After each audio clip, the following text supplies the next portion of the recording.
রবীন্দ্রনাথ ঠাকুরের খনিকা কাব্যগ্রন্থ থেকে নেওয়া একটি কবিতা। কবিতাটি চৌঠা আষাঢ় ১৩০৭ বঙ্গাব্দে রচিত হয়। কবি সেই সময় তাদের জমিদারির কাজ দেখাশোনার জন্য পূর্ববঙ্গে, অধুনা বাংলাদেশের শিলাইত হয়েছিলেন। কবি এই কবিতায় গ্রামের একজন কালো মেয়েকে বিভিন্ন বিশেষণে ভূষিত করে সমাজের মধ্যে তার একটি সুন্দর স্থান করে দিয়েছেন।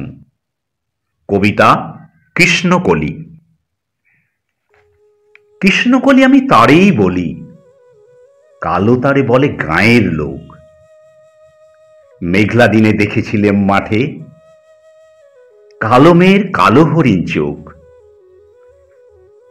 ঘোমটা মাথায় ছিল না তার মোটে, মুক্তবেণী পিঠের পরে লোটে।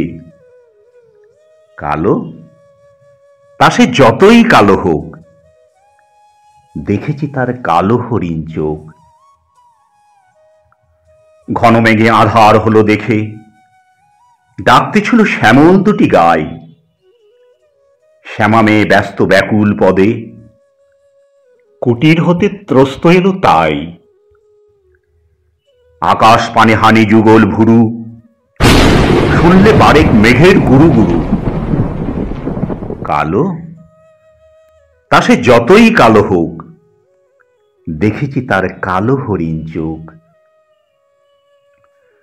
পূবে বাতাস এলো হঠাৎ ধেয়ে, ধানের খেতে খেলিয়ে গেল ঢেউ। আলের ধারে দাঁড়িয়েছিলেম একা, মাঠের মাঝে আর ছিল না কেউ।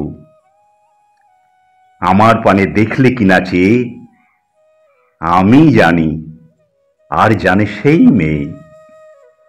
কালো, তা সে যতই কালো হোক, দেখেছি তার কালো হরিণ চোখ। এমনি করে কালো কাজল মেঘ জ্যৈষ্ঠ মাসে আসে ঈশান কোণে। এমনি করে কালো কমল ছায়া আষাঢ় মাসে নামে তমাল বনে। এমনি করে শ্রাবণ রজনীতে হঠাৎ খুশি ঘনিয়ে আসে চিতে। কালো, তা সে যতই কালো হোক, দেখেছি তার কালো হরিণ চোখ। কৃষ্ণকলি আমি তারেই বলি, আর যা বলে বলুক অন্য লোক। দেখেছিলেম ময়নাপাড়ার মাঠে, কালো মেয়ের কালো হরিণ চোখ। মাথার পরে দেয়নি তুলে বাস, লজ্জা পাওয়ার পায়নি অবকাশ।